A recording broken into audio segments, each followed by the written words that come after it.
Plantzilla by Jardine Nolan. Dear Mr. Lester, I would like to bring Plantzilla home for the summer. All year long I sat next to him. I brushed him. I watered him. I kept its growth charts. Plantzilla is the only plant I care that much about. Besides, he might miss me over the vacation and wonder where I am. I want Plantzilla. Only Plantzilla. Please? I have had so much fun with him in 3rd grade. I can hardly wait until next year. Your new soon-to-be 4th grade student, Mortimer Henryson. To whom it may concern. Mortimer Henryson has permission to bring home a plant over summer vacation. We are happy to provide the care a plant would need to grow and thrive, as much sunlight does pour in through our windows. And there is more than enough water flowing from our clear crystal springs. We will be breathing a little easier now with all that extra oxygen. Don't you think this makes up for the best kind of symbiotic relationship? Very truly yours, Mr. and Mrs. Henry Henryson. P.S. Mortimer does have his heart set on one plant in particular. He called it Plantzilla. Do I have that right? It does seem like an odd name for a plant. Dear Mr. and Mrs. Henryson, I am delighted Mortimer has chosen Plantzilla. The plants were named based on their characteristics. The children nicknamed this one Plantzilla because Zilla sounds like cilia. As you are probably aware, cilia is a term used in botany to describe a hair-like material that can run along the margin or end of a structure, such as a leaf, usually forming a fringe. Mortimer has taken charge of Plantzilla's care and development. I am sure he will want to continue this over the summer. Of course, there are cases where the fondness for these plants grows as well. Don't be surprised if you find it difficult to part with Plantzilla at summer's end. If this should happen, I am happy to tell you that adoption is not out of the question. Feel free to write or have Mortimer drop me a postcard if any questions should crop up, or just let me know how things are going. My address is Very truly yours, Samuel G. Lester, Science Teacher and Plant Program Coordinator, Strubrick's Day School. P.S. Please be so kind and provide transportation for Plantzilla. These plants are not allowed on the bus. Dear Mr. Lester, thank you for Plantzilla. Things are really going great. Plantzilla loves living here, I can tell. I just knew he would be happy. Remember when you said, different plants have different growing preferences? That is so true. Wait until you see how Plantzilla is growing. The best news of all is that Plantzilla is beginning to eat real food, mostly meat. I'll keep my notes up and we'll write again soon. Your student, Mortimer H. Dear Mr. Lester, remember when you told us caring for plants in this program gives you more benefits than you could ever imagine? That is so true. Plantzilla is so amazing. Wait until you see him. It's like he's more than alive. Sometimes all I want to do is water him, brush his hairs, and watch him grow. He seems to like it when I loosen the soil around the top of his pot. I could watch him all day.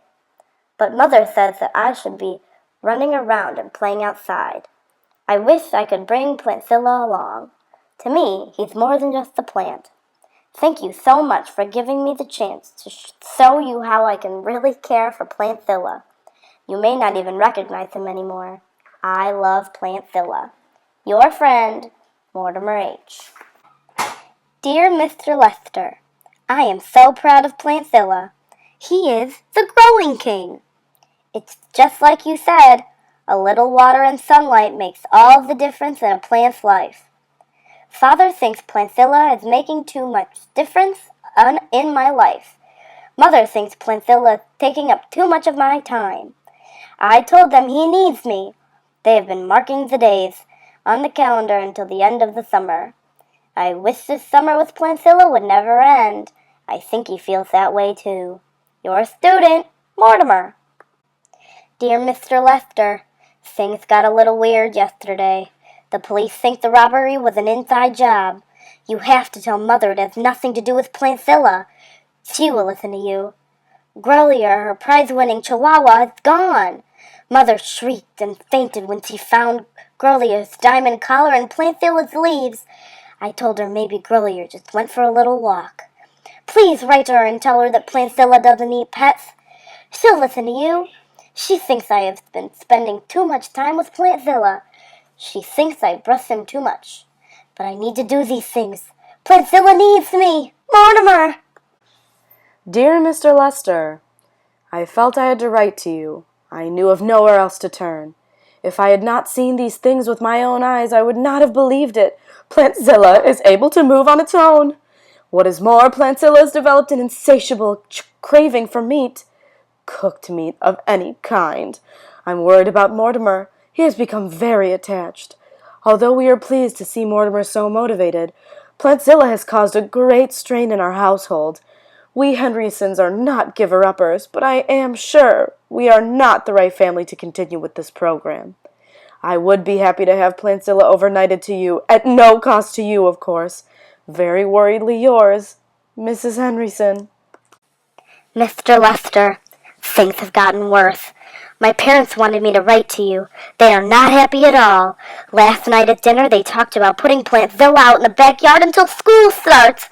But Father is worried about the neighbors. I told them the pot roast was all my fault. Plantzilla was so hungry. Mother is afraid for Grolier. I knew he just went for a very long walk. Could you write to them? I know they would listen to you. Tell them not to worry. Tell them to Plantzilla stay. Father brought a sipping box home from his office. They want to send Plantzilla to you overnight mail. I don't think they can.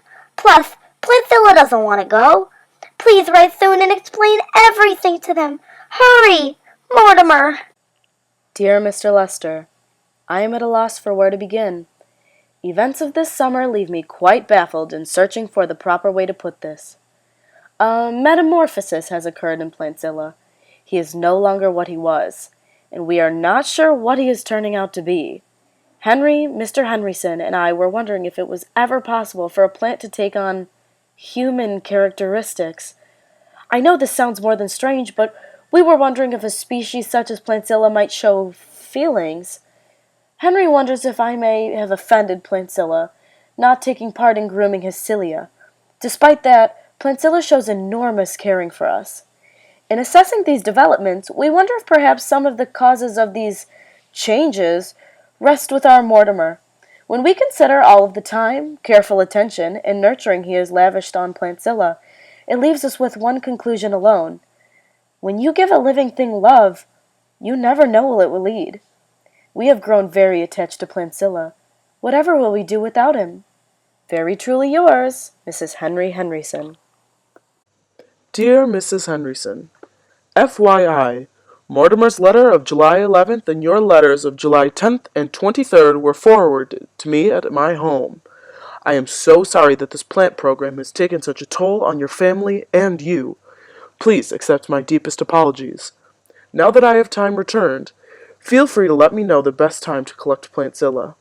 In response to your questions, in all my reading, research, and study, I have found nothing that backs up the notion that plants have feelings. However, as I have said to my students time and time again, caring for plants in this program will give you more benefits than you could ever imagine. And yes, in my opinion, you may look no further than your son as to the benefits of Plantzilla's experiences. Please let Mortimer know I am looking forward to seeing all of his good works. Very truly yours, Samuel G. Lester, Science Teacher and Plant Program Coordinator. Dear Mr. Lester, the best thing has happened. Plantzilla bloomed. I think we all like seeing the pretty pinkish purple blossoms sticking out right on its top. He smells good, too. Mother wonders if Plantzilla wouldn't mind a visit from her gardening club. I think Plantzilla would like that very much. Mortimer. Dear Mr. Lester, sometimes I think Plantzilla wants to talk to me. Do you think he could? It would be awesome. Truly awesome with a capital O. I want to adopt Plantzilla. He's everything I could ever want in a plant and more. I have to talk to my parents first, but I wanted you to know. Mortimer. P.S. Good news. Grolier came back last night. Dear Mr. Lester, Mortimer was right all along. I do not know how we ever got along without Plantzilla. We would like it very much if Plantzilla would live with us forever. He is everything we could ever want in a plant, and more. Under the circumstances, I think it is the right thing to do. Last night, when we had a family meeting to discuss whether or not to adopt Plantzilla, we heard a great commotion coming from the part of the house where Plantzilla has taken his rooms. We rushed to him right away. There was nothing out of the ordinary except for the attached letter. We found it resting on Plantzilla's middle leaves. It seemed to be addressed to you. We wonder if you could fill in some details, or perhaps we would just like to leave it where it is between us and the paper it is written on. Ever so sincerely yours, in friendly hopefulness, the Henry Henrysons.